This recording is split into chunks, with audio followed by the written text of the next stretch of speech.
Bapak, Ibu, dan Saudara yang terkasih dalam Tuhan Yesus Kristus, Shalom. Berita GKJ Jebres tanggal 5 Maret 2023. Ibadah pagi, Rom 1, majelis yang akan habis masa bakti dan calon majelis baru. Sehubungan pada tanggal 30 Juni 2023, ada beberapa majelis yang habis masa baktinya, maka setiap kelompok pendadaran dimohon mengirimkan calon majelis baru melalui majelis pembina di kelompoknya masing-masing paling lambat hari ini, tanggal 28 Maret 2023, dengan kriteria sebagai berikut. 1. Warga jemaat dewasa aktif. 2. Sudah berkeluarga. 3. Memiliki kesaksian hidup yang baik. 4. Memiliki minat dan komitmen untuk melayani. Majelis yang akan habis masa bakti. 1. Ibu Nur Wijayanti, Diaken. 2. Bapak Soni Laksono Nugroho, Penatua. 3. Ibu Sri Artiningsih, Diaken. 4. Bapak Edi Martono, Penatua. 5. Bapak Kris Prasetyo, Penatua. 6. Ibu Wiwi Tri Haryani, Diaken. 7. Bapak Yani Agung Wibowo, Diaken. 8. Ibu Nining Untari, Diaken. 9. Bapak Toho Harahap, Diaken. 10. Bapak Heru Ponco Saputro, Diaken. Rom 2, pelayanan sakramen baptis dewasa atau sidi dan baptis anak. Akan dilayankan sakramen baptis atau sidi, baptis anak pada kebaktian siang hari Minggu 26 Maret 2023 pukul 9 bagi Bapak, Ibu atau Saudara yang akan baptis dewasa atau sidi atau membaptiskan putra-putri bisa mendaftar melalui kantor gereja, ditunggu sampai tanggal 10 Maret 2023. Rom 3, tukar mimbar sinode. Dalam rangka HUT Sinode ke-92 dan tukar mimbar sinode, pada hari ini Minggu 5 Maret 2023, GKJ Jebres mengutus Bapak Pendeta Suwarto SSI ke GKJ Wonosobo. Mohon dukungan doa seluruh warga jemaat. Rom 4, info Komisi Remaja. Dalam rangka penggalangan dana untuk retreat dan regenerasi, Komisi Remaja mengumpulkan barang-barang bekas atau rosok. Bagi Bapak, Ibu, atau Saudara yang mau menyumbangkan bisa menghubungi pengurus Komisi Remaja dengan kontak 087 814 403 314 atas nama Mas Jardin. 5. Katekisasi pranikah. Diberitahukan kepada saudara atau saudari yang akan menikah untuk bisa mendaftar dan mengikuti katekisasi pranikah paling lambat 3 bulan sebelum menikah. Pendaftaran bisa menghubungi kantor gereja pada jam kerja. Rom 6, Basar Makanan Komisi Dewasa. Komisi Dewasa kembali mengadakan basar setelah ibadah pagi dan siang. Mohon dukungan dan partisipasi seluruh warga jemaat. Rom 7, persembahan tanggal 26 Februari 2023. 1. Persembahan kotak putih sebesar Rp1.486.000. 2. Persembahan kotak merah sebesar Rp1.922.000. 3. Persembahan bulanan dan operasional sebesar Rp1.855.000. 4. Perpuluhan Rp750.000. 5. Rebon Rp200.000. Rom 8, yang akan menghantarkan firman Tuhan pada hari ini, beliau Bapak Pendeta Elia Dwi Prasetyo MSI dari GKJ Sabdo Sumunar. Majelis GKJ Jebres mengucapkan selamat datang kepada Bapak, Ibu atau Saudara yang baru pertama kali datang beribadah. Apabila Bapak, Ibu atau Saudara membutuhkan pelayanan lebih lanjut, silakan menghubungi majelis gereja setelah ibadah. Selamat beribadah, Tuhan memberkati.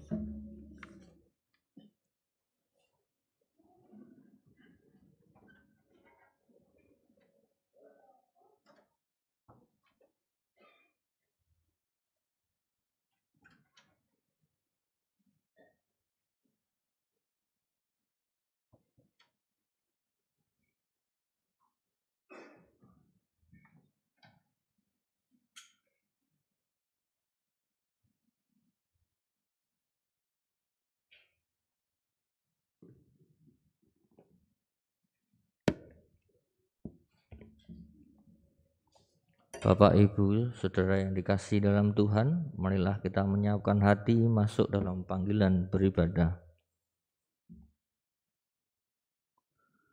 Jemaat yang dikasihi Tuhan, pada hari ini kita memasuki Minggu Prapaskah yang kedua. Pada ibadah minggu ini kita diingatkan untuk tetap setia mengikut Tuhan Yesus Sang Juru Selamat hidup kita.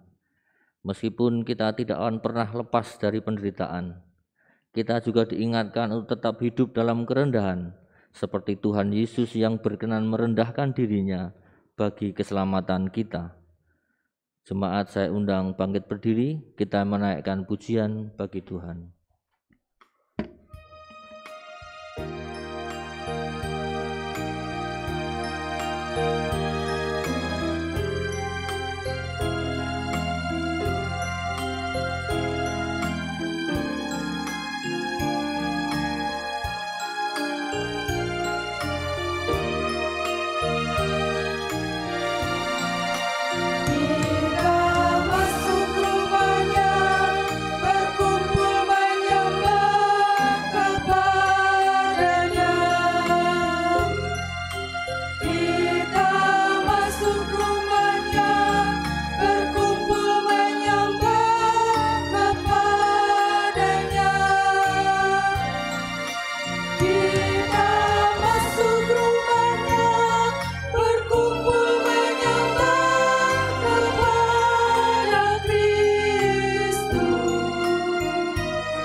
Jemaat terkasih di dalam Tuhan, mari kita satukan hati dan kita arahkan kepada Allah.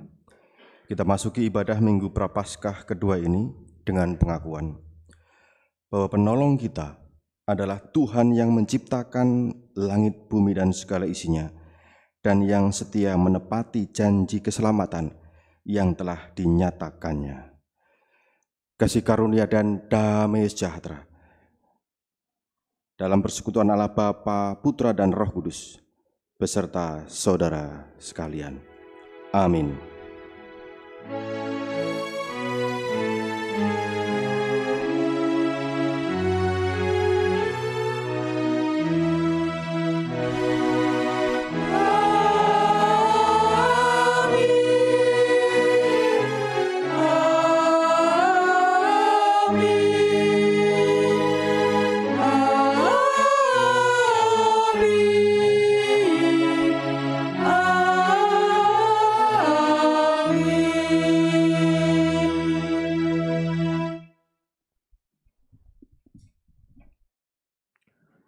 Pergumulan dalam hidup kita akan terus ada. Sangat mungkin ada orang yang kemudian meninggalkan Tuhan karena beratnya tantangan dan pergumulan yang dihadapinya. Kita kerap bertanya, apakah masih ada harapan di tengah segala kemelut hidup? Dalam ibadah saat ini, marilah kita mempersiapkan hati kita agar dikuatkan oleh Tuhan melalui firman-Nya. Syukur kepada Tuhan bahwa Ia menaruh belas kasihan kepada kita dan hadir menolong kita. Maukah kita berjalan bersama Tuhan dalam iman? Inilah yang akan kita pergumulkan dalam tema firman saat ini, beriman di tengah krisis.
Jemaat yang dikasihi Tuhan, seringkali kuasa dosa menguasai hidup kita, sehingga kita jatuh dalam dosa. Tuhan senantiasa menghendaki kita untuk hidup dalam kasih, seperti firman-Nya, "Kasihilah Tuhan Allahmu dan kasihilah sesamamu manusia." Kenyataannya, seringkali kita lebih mengasihi diri sendiri, dan itulah wujud nyata kuasa dosa yang menguasai hidup kita. Kini, marilah kita menyatakan penyesalan kita melalui litani pengakuan dosa.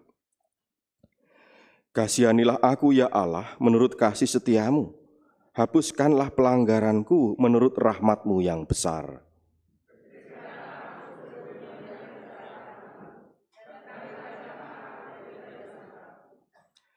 Sebab aku sendiri sadar akan pelanggaranku, aku senantiasa bergumul dengan dosaku.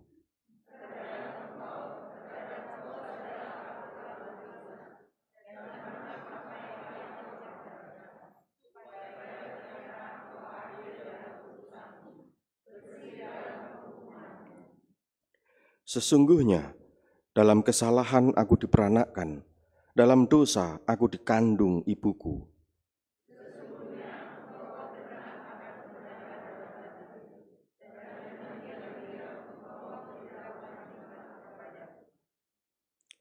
Bersihkanlah aku daripada dosaku dengan hisop, maka aku akan menjadi tahir. Basuhlah aku, maka aku menjadi lebih putih dari salju.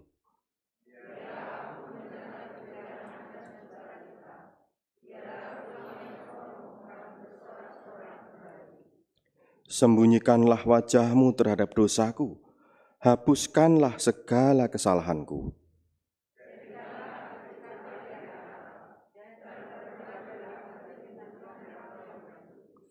Janganlah membuang aku dari hadapan-Mu, dan janganlah mengambil roh-Mu yang kudus daripadaku.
Jemaat kami undang untuk bangkit berdiri.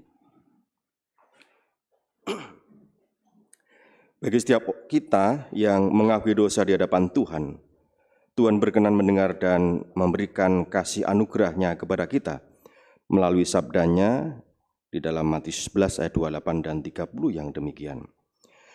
Marilah kepadaku semua yang letih lesu dan berbeban berat, aku akan memberi kelegaan kepadamu.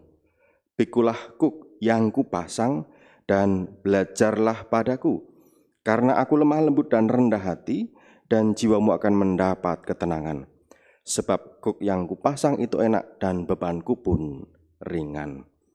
Amin. Demikianlah berita anugerah dari Tuhan. Kiranya pengampunan Allah berlaku nyata atas kita di dalam nama Allah Bapa, Anak dan Roh Kudus. Amin.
Silakan duduk kembali. Kita siapkan hati kita untuk menyambut berkat kebenaran firman Tuhan, dan mari kita mohon terang dari Roh Kudus di dalam doa. Mari kita berdoa. Segala puji syukur kami naikkan kepadamu ya Allah, atas kesempatan yang Tuhan beri, sehingga kami bersama boleh bersekutu, beribadah di pagi ini. Dan kami bersama-sama dengan penuh sukacita menyiapkan hati kami, kiranya boleh menjadi persemaian atas firman-Mu ya Allah. Kami rindu untuk mendengarkan sabda-Mu, kami rindu untuk menerima tuntunan-Mu ya Tuhan. Namun kami juga menyadari keterbatasan kami, ketidakmampuan kami, bahkan seringkali kedegilan hati kami, menjadi penghalang bagi kami untuk mengerti apa yang menjadi kehendak-Mu, dan menjadi penghalang bagi kami untuk melakukannya dalam kehidupan kami. Karena itu kami mohon, Roh Kudus Tuhan hadir di tengah-tengah kami. Roh Kudus-Mu ya Tuhan yang menerangi akal budi pikiran kami, sehingga kami di saat ini bukan hanya membaca atau mendengar firman-Mu, tetapi boleh memahaminya, mengerti, dan melakukan seturut dengan perintah-Mu saja. Demikian juga hamba-Mu yang akan menyampaikan firman ini, urapi dengan kuasa Roh Kudus-Mu, supaya di tengah segala keterbatasannya, Engkau mampukan untuk menyampaikan sabda-Mu, dan semuanya seturut dengan kehendak-Mu saja. Bersabdalah ya Tuhan, kami siap untuk mendengarkan. Di dalam nama Tuhan Yesus Kristus, kami memohon. Amin.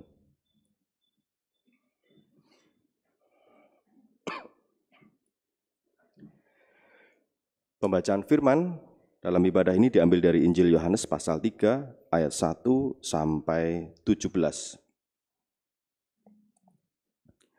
Injil Yohanes pasal 3 ayat 1 sampai 17.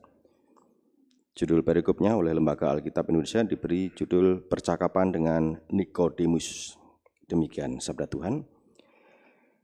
Adalah seorang Farisi yang bernama Nikodemus, seorang pemimpin agama Yahudi. Ia datang pada waktu malam kepada Yesus dan berkata, "Rabi, kami tahu bahwa Engkau datang sebagai guru yang diutus Allah.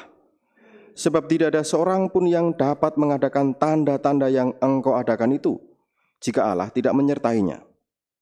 Yesus menjawab katanya, "Aku berkata kepadamu, sesungguhnya jika seorang tidak dilahirkan kembali, ia tidak dapat melihat kerajaan Allah." Kata Nikodemus kepadanya, "Bagaimanakah mungkin seorang dilahirkan kalau ia sudah tua? Dapatkah ia masuk kembali ke dalam rahim ibunya dan dilahirkan kembali?" Jawab Yesus, "Aku berkata kepadamu, sesungguhnya Jika seorang tidak dilahirkan dari air dan roh, ia tidak dapat masuk ke dalam kerajaan Allah. Apa yang dilahirkan dari daging adalah daging, dan apa yang dilahirkan dari roh adalah roh. Janganlah engkau heran, karena aku berkata kepadamu, kamu harus dilahirkan kembali. Angin bertiup kemana ia mau, dan engkau mendengar bunyinya, tetapi engkau tidak tahu dari mana ia datang atau kemana ia pergi. Demikianlah halnya dengan tiap-tiap orang yang lahir dari roh. Nikodemus menjawab, katanya, bagaimanakah mungkin hal itu terjadi? Jawab Yesus, engkau adalah pengajar Israel, dan engkau tidak mengerti hal-hal itu? Aku berkata kepadamu, sesungguhnya kami berkata-kata tentang apa yang kami ketahui, dan kami bersaksi tentang apa yang kami lihat. Tetapi kamu tidak menerima kesaksian kami. Kamu tidak percaya waktu aku berkata-kata dengan kamu tentang hal-hal duniawi. Bagaimana kamu akan percaya kalau aku berkata-kata dengan kamu tentang hal-hal surgawi? Tidak ada seorang pun yang telah naik ke surga selain daripada Dia yang telah turun dari surga, yaitu Anak Manusia.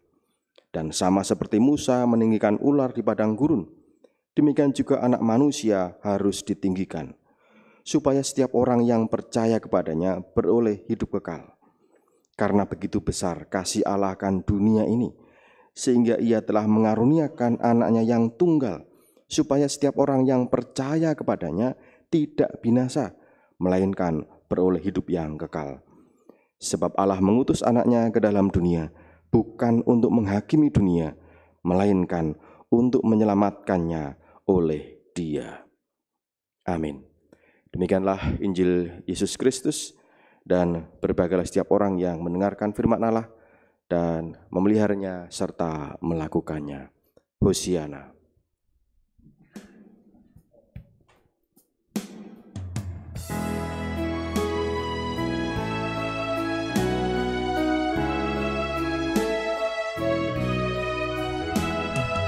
Hosiana, Hosiana, Hosiana, Hosiana, Hosiana, Hosiana, Hosiana, Hosiana.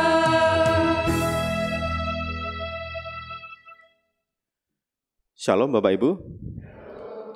Bagaimana kabar hari ini? Baik, sehat, luar biasa. Puji syukur kepada Allah, saya pribadi bersuka cita berbahagia karena hari ini, pagi ini, berkesempatan untuk berjumpa dengan Bapak Ibu Saudara semua, Jemaat GKJ Jebres. Saya Pendeta Elia, melayani di GKJ Sabdo Sumunar, Tohudan, Colomadu. Mungkin Bapak Ibu belum terlalu perso, karena memang ini gereja masih baru. 20 Februari 2020 baru didewasakan. Dan puji Tuhan, baru merasakan sebulan jadi gereja dewasa, terus ketabrak COVID. Kami yang siap-siap lari, baratnya, harus ngerem mendadak. Nah, itulah kondisi kami. Dan mungkin nanti akan sedikit sharing juga terkait dengan tema pagi ini, beriman di tengah krisis. Bapak Ibu, ketika mendengar kata krisis, atau kalau dalam bahasa medis, kritis, apa yang terlintas dalam pikiran Bapak Ibu Saudara? Krisis, sulit, benar. Napa mulai? Darurat Pak, IGD, kalau bicara kritis, wah IGD, ICU. Saya pernah masuk ICCU, Intensive Cardio Care Unit khusus untuk jantung.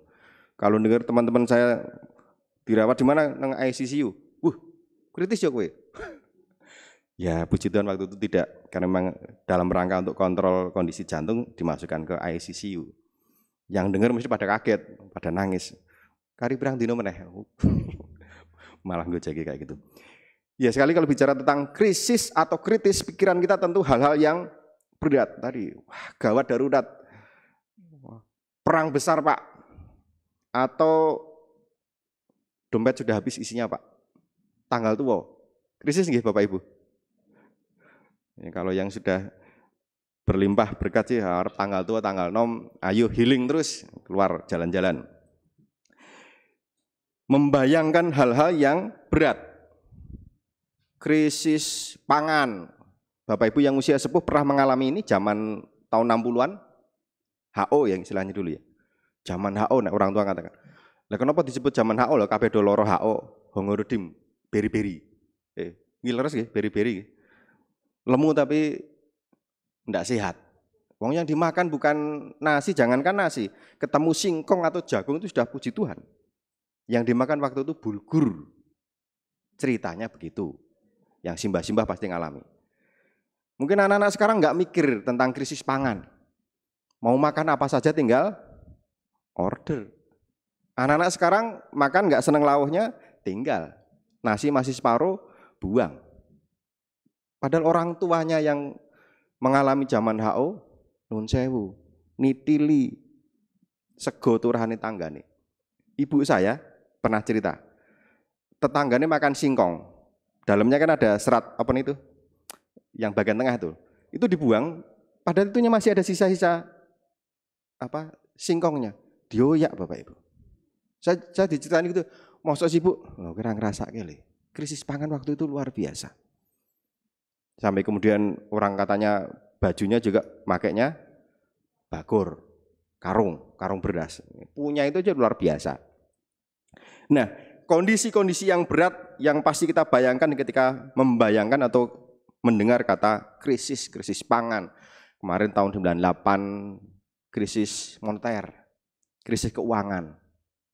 Bapak Ibu mengalami krisis moneter? Tahun 98 pas zaman saya baru masuk kuliah itu. Tadinya uang saku 25.000 itu rumah sana sudah dikoyo cah kuliahan sing sugih. Begitu kena krismon 25.000, harga pada naik semua. Mie instan yang tadinya Rp200 jadi Rp500. Jerit tuh separuh. Pagi separuh sore. Kalau yang berlebih tidak akan berpikir seperti itu. Tapi sekali lagi, dalam kehidupan kita seringkali terjadi krisis bermacam-macam. Termasuk kaitannya dengan kesehatan tadi. Kritis, kondisi kesehatan yang semakin memburuk. Nah, dalam bacaan Injil hari ini, itu sesungguhnya juga dilatar belakangi kondisi krisis. Bangsa Israel mengalami krisis politik, krisis identitas diri, termasuk juga krisis iman. Karena memang bangsa Israel waktu itu di zaman Tuhan Yesus, bahkan tahun-tahun sebelumnya, status mereka adalah negara jajahan. Mereka adalah koloni, dikuasai oleh bangsa lain. Bahkan kalau kita runut ke belakang, sejak zaman para nabi, berkali-kali mereka dikalahkan dan dikuasai oleh negara lain. Pembuangan di Babel. Sebelumnya ada pembuangan di Asyur untuk Israel Utara. Ini membuat mereka mengalami krisis. Kapan kami menjadi negara merdeka? Kapan kami menjadi negara berdaulat? Seperti zamannya Raja Daud, masa kejayaan mereka. Seperti bangsa Indonesia ketika dalam penjajahan yang katanya 350 tahun. Pasti mengalami krisis ketegangan di dalam batin. Kapan kami menjadi bangsa yang merdeka? Itu yang dirasakan oleh orang-orang Israel, orang-orang Yahudi di zaman Tuhan Yesus. Krisis politik, krisis identitas diri, itu juga merambah dalam kehidupan iman mereka. Di zaman Tuhan Yesus itu, kalau Bapak Ibu membaca dan juga di zaman-zaman sebelumnya referensi sejarah, sesungguhnya mengungkapkan bahwa orang-orang yang datang, orang-orang yang muncul dan mengklaim diri sebagai Mesias itu bukan hanya Yesus. Yesus bahkan tidak mengklaim dirinya sebagai Mesias. Orang-orang yang kemudian mengklaim dirinya adalah utusan Tuhan. Yesus tidak pernah memproklamasikan dirinya. Bahkan murid-muridnya dikatakan, diam. Jangan bilang-bilang sebelum anak manusia dimuliakan. Tetapi sebelum itu banyak orang-orang yang menyatakan, oh saya utusan Tuhan. Untuk memulihkan kerajaan Israel. Berkali-kali.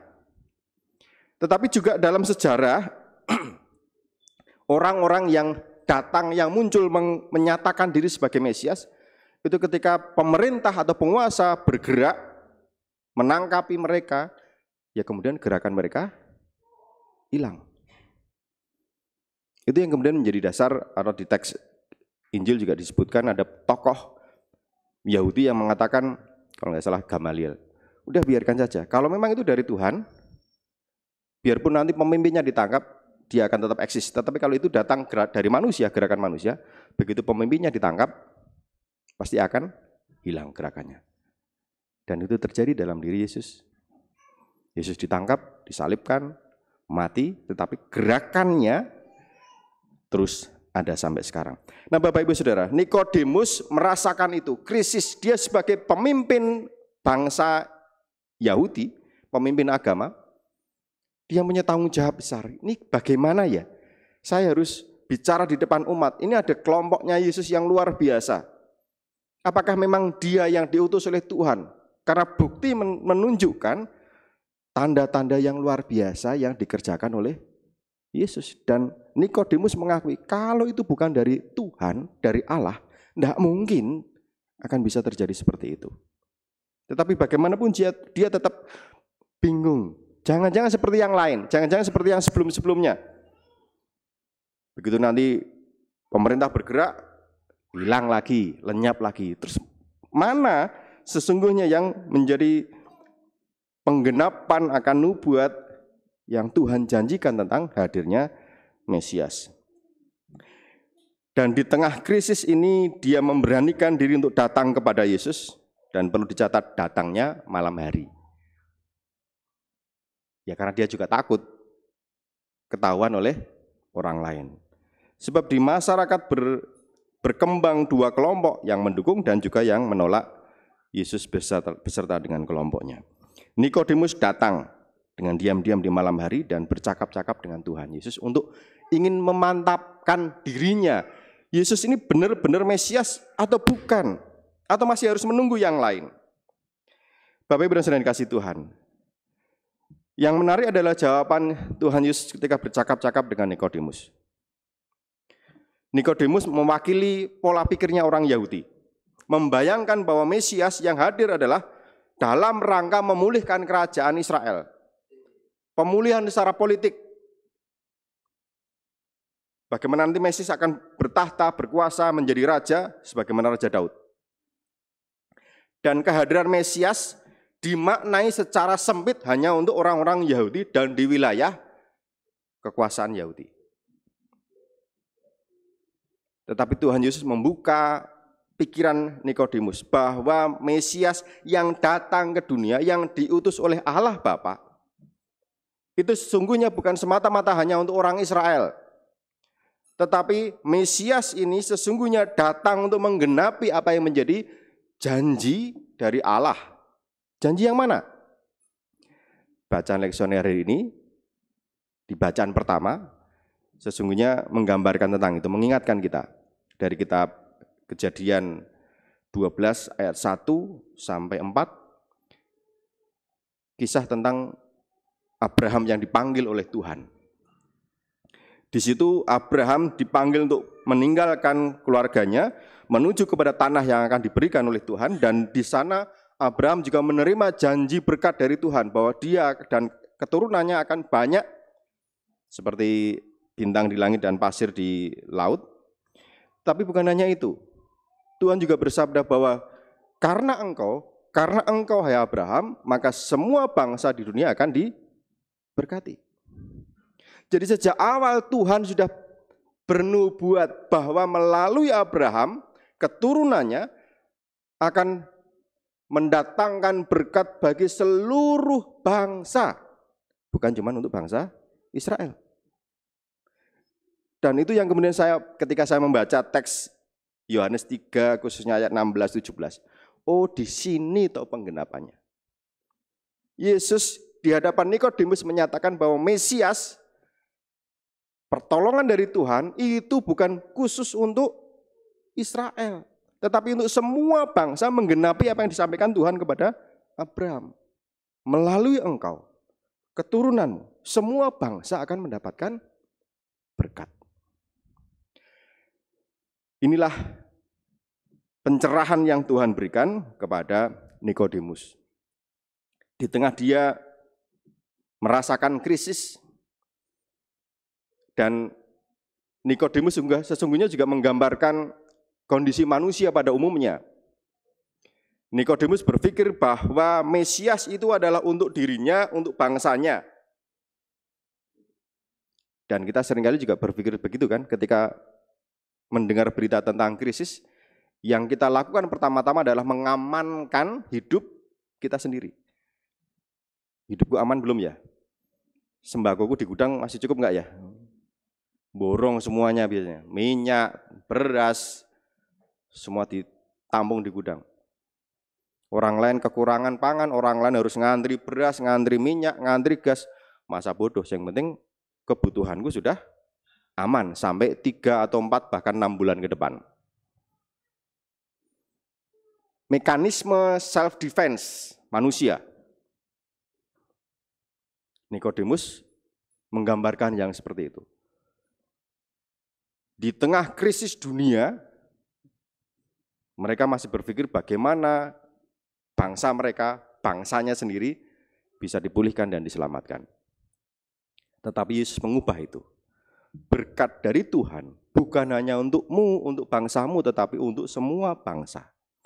Dan yang jauh lebih penting, yang menjadi pegangan bagi mereka yang ada di dalam krisis, bagaimana Tuhan bersabda kepada Nikodemus, bahwa Allah mengasihi dunia. Bahwa Tuhan mengasihi manusia. Karena begitu besar kasih Allah akan dunia ini. Itu yang perlu dipegang, itu yang perlu diyakini. Bahwa di tengah krisis, badai krisis sebesar apapun, ingat dan percayalah bahwa Tuhan sungguh mengasihi.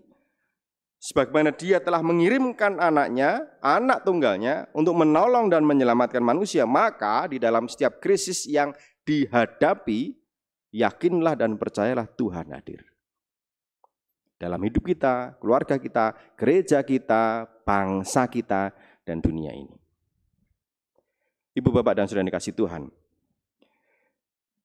melalui firman ini kembali kita diingatkan bahwa yang namanya badai, krisis, itu akan selalu ada dalam kehidupan kita. Hari ini, besok, lusa, tahun depan, entah kapan lagi. Akan ada selalu badai terjadi di sekitar kita. Menempuh dalam hidup kita. Nah, yang perlu kita lakukan adalah bagaimana kita bertahan di dalamnya. Dan yang menjadi pertanyaan, kira-kira badai seperti apa yang hadir dalam hidup kita? Krisis seperti apa yang pernah hadir dalam hidup kita? Bapak Ibu, ada yang tidak pernah mengalami krisis dalam hidupnya? Nah, semua diam berarti semua mengakui ya. Pernah Pak, berkali-kali. Dan mungkin hari ini juga. Saya mengajak Bapak Ibu untuk melihat firman minggu kemarin ya, ketika Yesus dicobai di padang gurun selama 40 hari 40 malam di berpuasa. Ada sebuah ungkapan Jawa yang mengingatkan kita, dan itu seringkali menjadi sumber persoalan utama dalam hidup ini. Yen weteng ngelih, pikiran dadi ngalih. Ketika perut lapar, maka pikiran akan berubah. Bapak Ibu bisa membayangkan nggih? Weteng ngelih, pikiran jadi ngalih. Kemarin saya mengatakan ini sebagai gambaran bahwa mengapa iblis mencobai Yesus pertama-tama dalam hal makanan. Karena memang dalam hidup kita sehari-hari, diakui atau tidak, sadar atau tidak, kita akan mengalami krisis ketika perut kita lapar. Dan ketika perut lapar, maka pikiran berubah, pikiran ngalih. Sing biasane lihat motor parkir di depan rumah tetangga, diam-diam saja, enggak masalah. Tetapi ketika perut lapar, pikiran jadi berubah. Kita nggoku kok kayaknya ra doyan, ra butuh motor apa ya? Ket wingi diparkir nang ngarepan ra dienggo. Tak silih. Ning rasa nembung, enggak usah nembung. Tak pinjem. Tapi nunggu sepi. Dan itu seringkali terjadi Bapak Ibu Saudara. Perut lapar, pikiran jadi berubah. Dan kalau mau mengakui itu adalah krisis dalam kehidupan kita, apapun, siapapun kita pernah mengalami itu. Makanya ibu-ibu juga seringkali diingatkan, jangan shopping ketika perut lapar. Nanti jadi kalap. Pokoknya kabeh dijupuk. Lah apa selang lih ndang cari warung. Ya udah, begitu sampai di kasir, lu kok akeh banget. Dan saya pernah membuktikan itu. Wah iya nek. Mau berangkat itu sudah sambat lapar tapi disemayani, malah akhirnya oleh belonjo ngiwut. Ini salah satu contoh saja Bapak Ibu. Perut lapar maka itu akan menjadi krisis. Dan banyak orang seringkali menggunakan alasan ini untuk melakukan kejahatan. Untuk melanggar aturan, baik aturan negara, pemerintah maupun aturan Tuhan. Mencuri, merampok, membunuh bahkan hanya karena uang yang katanya untuk memenuhi kebutuhan makan. Ini fakta. Tetapi apakah krisis itu juga itu hanya terjadi ketika kita dalam kondisi kekurangan? Tidak selalu begitu Bapak Ibu. Pencobaan yang terakhir tentang kekuasaan. Itu kan barang enak, kepenak. Tetapi di dalam kondisi yang enak, kepenak ini pun yang namanya krisis sangat mudah terjadi. Iblis akan memberikan kekuasaan seluruh dunia kepada Yesus kalau mau menyembah Dia. Dan manusia banyak yang sudah jatuh dalam godaan ini. Kondisi enak, kepenak. Makanya ada wewarah yang pelajaran kedua yang juga saya terima. Ketika tadi weteng ngelih, pikiran ngalih. Yang kedua itu, yang duit metu anggit. Punya uang, muncul keinginan. Punya segala sesuatu, maka orang juga akan memunculkan keinginan-keinginan yang aneh-aneh. Bukan lagi kebutuhan, tetapi keinginan. Yang seringkali juga tidak selalu sesuai dengan kehendak Tuhan. Orang diberi kuasa, bukan untuk melayani, tapi kemudian muncul keinginan-keinginan yang lain. Untuk dirinya sendiri, untuk kesenangan dirinya sendiri. Jadi godaan, krisis, kondisi yang berat ini akan ada dalam setiap situasi, entah susah, sedih, kekurangan, atau bahkan berlebih dan makmur. Orang dalam kondisi rendah, katanya diinjak-injak. Tetapi ketika kondisi semakin tinggi, angin bertiup semakin kencang, sama beratnya. Lalu apa yang bisa kita lakukan di tengah krisis seperti ini, berbagai krisis ini, supaya kita tetap bertahan, supaya kita tetap beriman? Saya kembali mengajak Bapak Ibu untuk mengingat apa yang dilakukan oleh Tuhan Yesus ketika menghadapi cobaan-cobaan tadi. Apa yang Tuhan lakukan? Ketika mematahkan setiap godaan tadi. Ada tertulis. Itu artinya apa? Tuhan Yesus berpegang teguh kepada firman. Yang dipegang Tuhan Yesus, yang dijadikan acuan Tuhan Yesus, bukan kata orang. Bukan menurut orang lain. Atau melihat, oh orang lain banyak melakukan, aku ikut Bukan. Tetapi kembali kepada dasar iman kita, yaitu firman Tuhan, sabda Tuhan.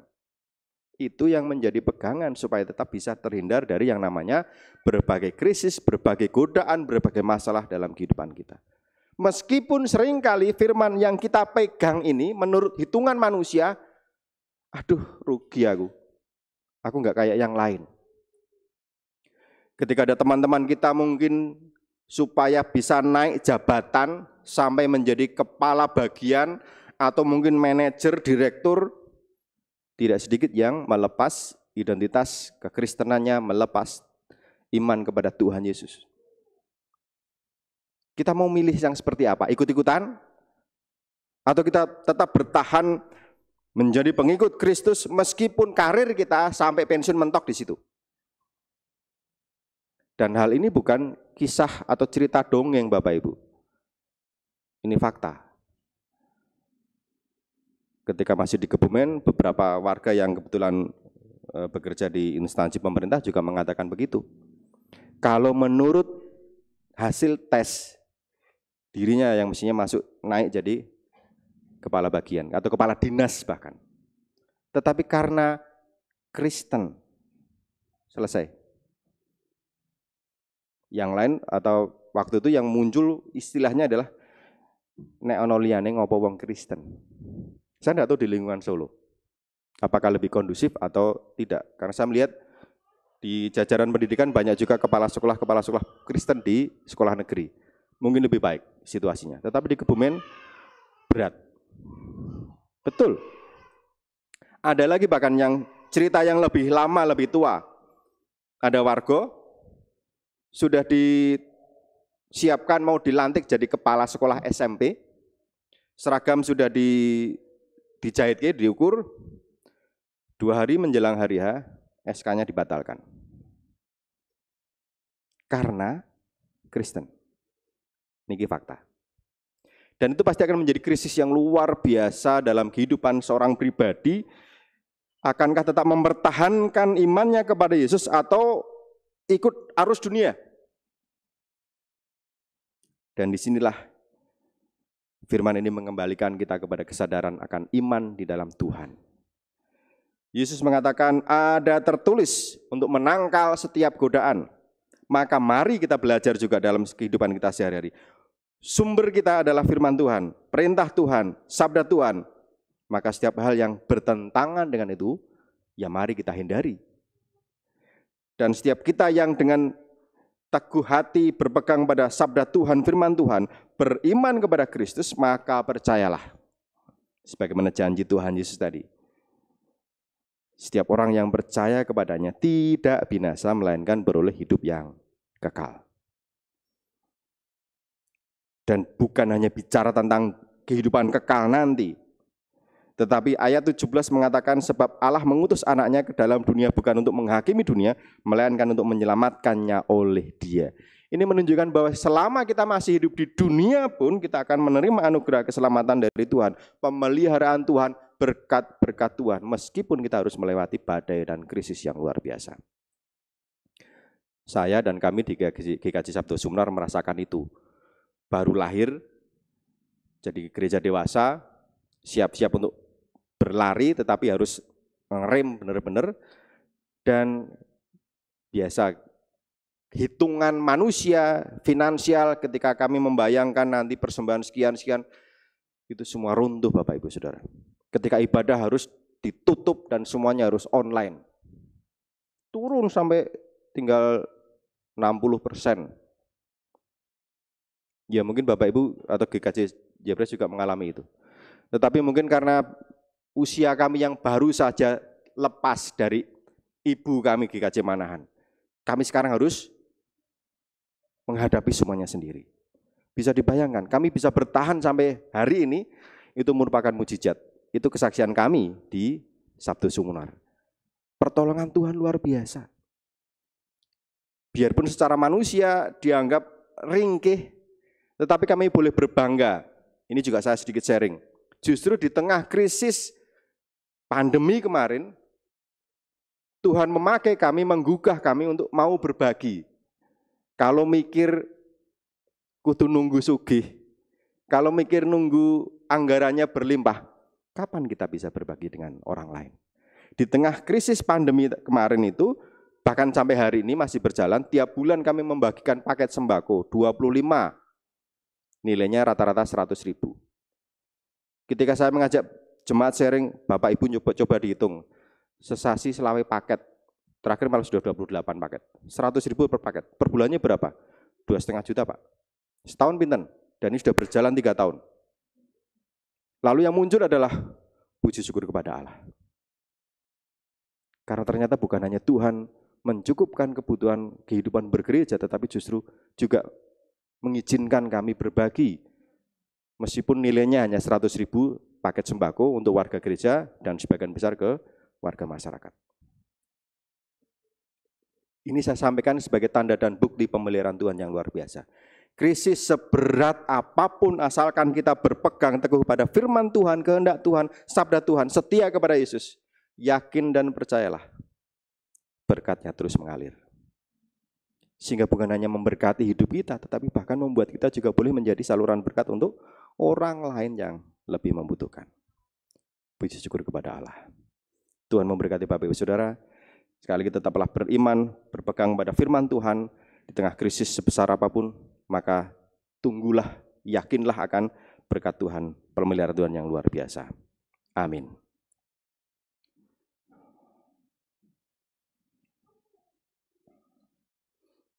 Kita ambil saat ini sejenak.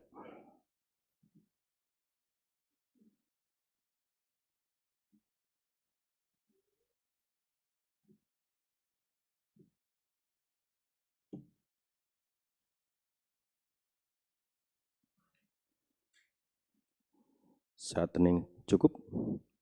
Kita naikkan pujian NKB 34 ayat 1 dan 3.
Kita satukan hati dan kita naikkan doa syafaat di hadapan Tuhan.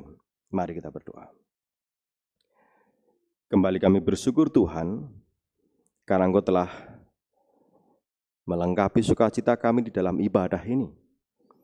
Firman yang telah Engkau taburkan sungguh menjadi berkat dalam kehidupan kami. Di pagi ini kami belajar untuk setia kepada-Mu, untuk senantiasa berpegang kepada perintah-Mu, sehingga kami boleh tetap beriman, kami bisa bertahan di tengah krisis, di tengah badai kehidupan sebesar apapun.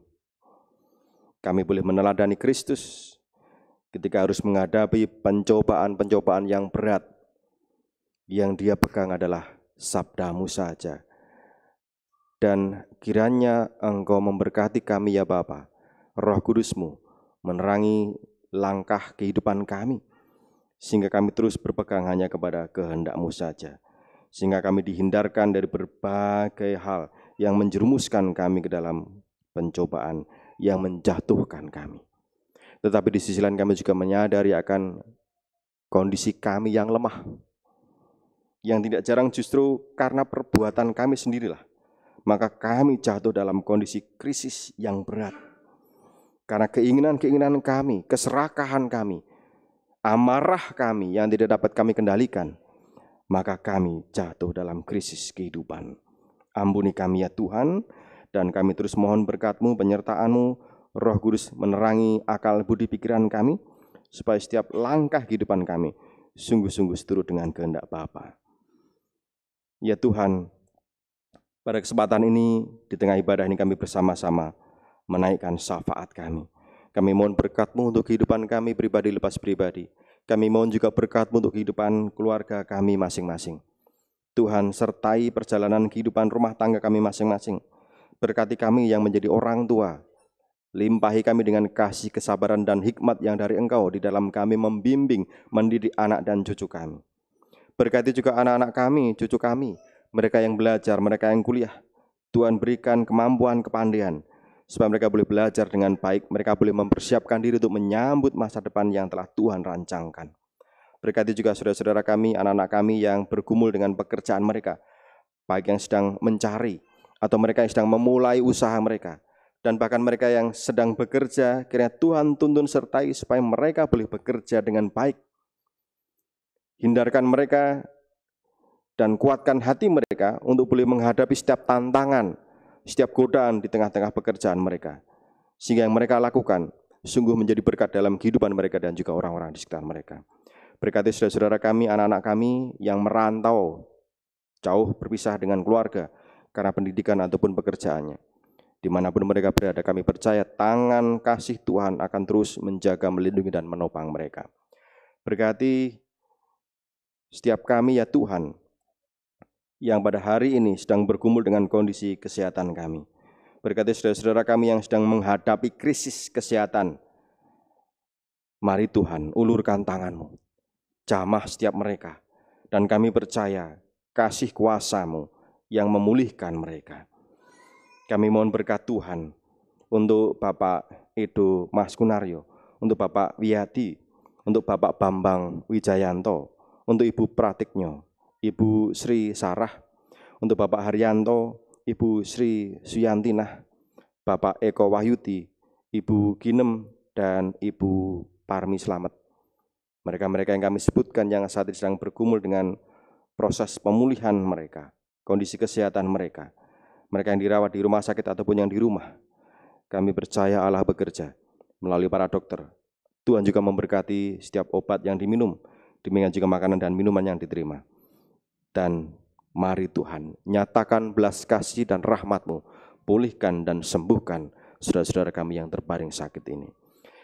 Selanjutnya Tuhan, kami mohon berkat-Mu untuk kehidupan bersama kami sebagai gereja Tuhan, terkhusus di GKJ Jebres ini.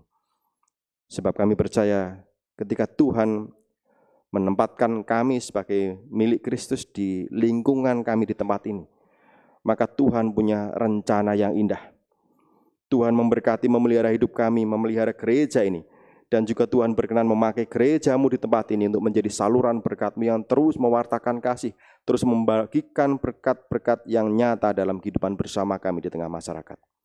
Mari Tuhan, berkati kami, gereja-Mu di tempat ini, berkati Bapak Ibu Majelis Gereja, berkati Bapak Pendeta dan keluarga, berkati setiap pelayanan yang dilakukan, berkati setiap komisi, kiranya mereka yang terus merancang dan melaksanakan pelayanan, baik untuk pemeliharaan iman maupun kesaksian, Engkau mampukan.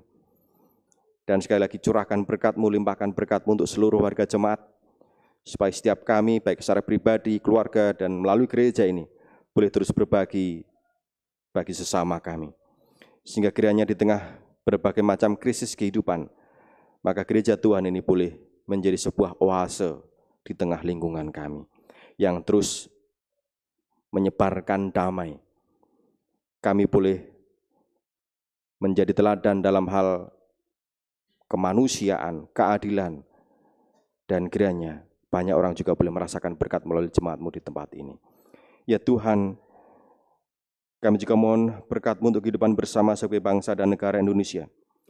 Terlebih ketika kami mendengar saudara-saudara kami di berbagai tempat yang sedang berduka, prihatin karena bencana alam yang terjadi. Kami mohon pertolongan-Mu Tuhan untuk setiap mereka. Kami mohon berkat-Mu untuk setiap proses evakuasi, proses relokasi, proses pemulihan. Sehingga saudara-saudara kami yang sedang berduka ini boleh kembali merasakan sukacita dari Tuhan. Berkati negeri kami, para pemimpin kami. Kiranya kami bersama-sama boleh terus mewujudkan kehidupan yang penuh dengan kerukunan dan damai. Di tengah ancaman perbedaan-perbedaan yang ada. Mari Tuhan, berkati negeri kami, berkati kami semuanya. Inilah seru doa kami yang kami bawa kepada-Mu. Dengarkanlah juga seru doa kami pribadi, lepas pribadi. Dan semuanya kami naikkan, kami mohonkan di dalam nama Juru Selamat kami, Tuhan Yesus Kristus. Amin.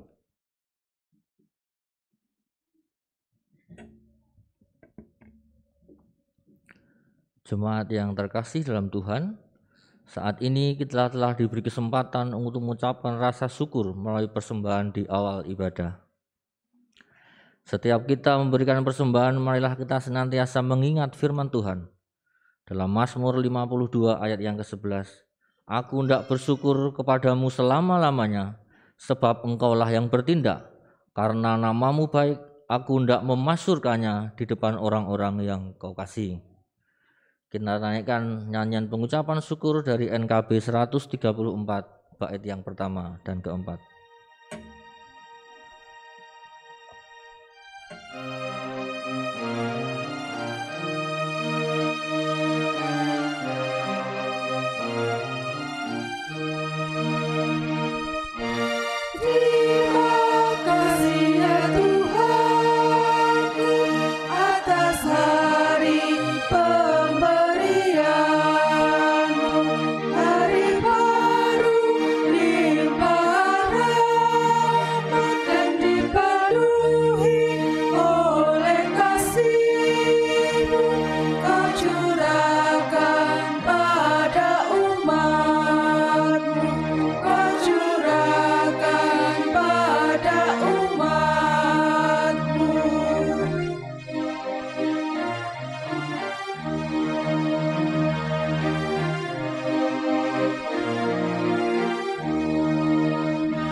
Kita bawa persembahan ini dalam doa.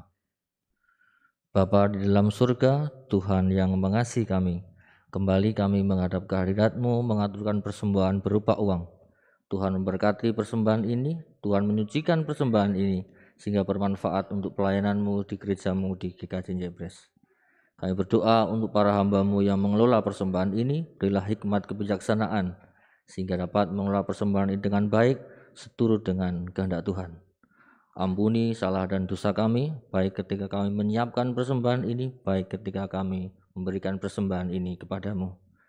Jika sebentar kami akan meninggalkan rumah-Mu ini pulang ke rumah kami masing-masing, Tuhan memberkati kami. Sampaikan kami di rumah dalam keadaan sukacita. Inilah Tuhan, seru doa kami yang jauh dari sempurna, yang kami ikat persatukan dalam nama Tuhan kami Yesus Kristus, yang sudah mengajarkan kami doa Bapa kami.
Pencobaan lepas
Kami mengundang jemaat untuk bangkit berdiri. Kita naikkan pujian pengutusan NKB 49 ayat 1 dan 2.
Dalam persekutuan gereja-gereja di segala tempat, marilah kita segarkan kembali iman kita dengan menyatakan secara bersama-sama pengakuan iman rasuli.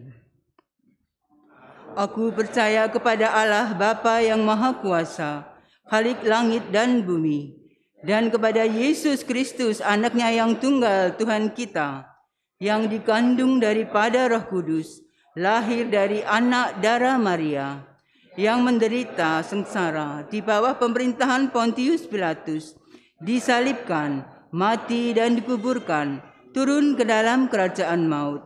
Pada hari yang ketiga, bangkit pula dari antara orang mati, naik ke surga, duduk di sebelah kanan Allah, Bapa yang Maha Kuasa, dan akan datang dari sana untuk menghakimi orang yang hidup dan yang mati. Aku percaya kepada Roh Kudus, gereja yang kudus dan am, persekutuan orang kudus, pengampunan dosa, kebangkitan daging, dan hidup yang kekal.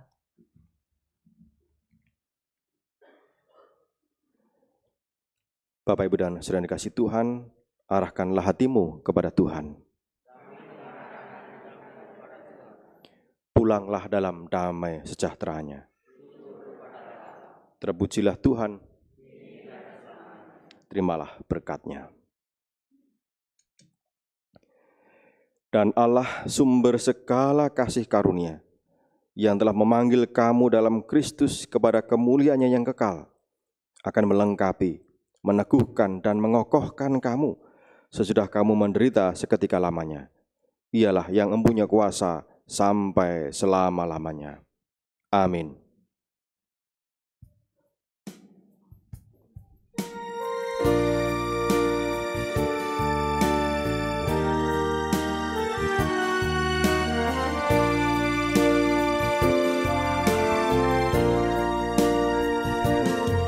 Aku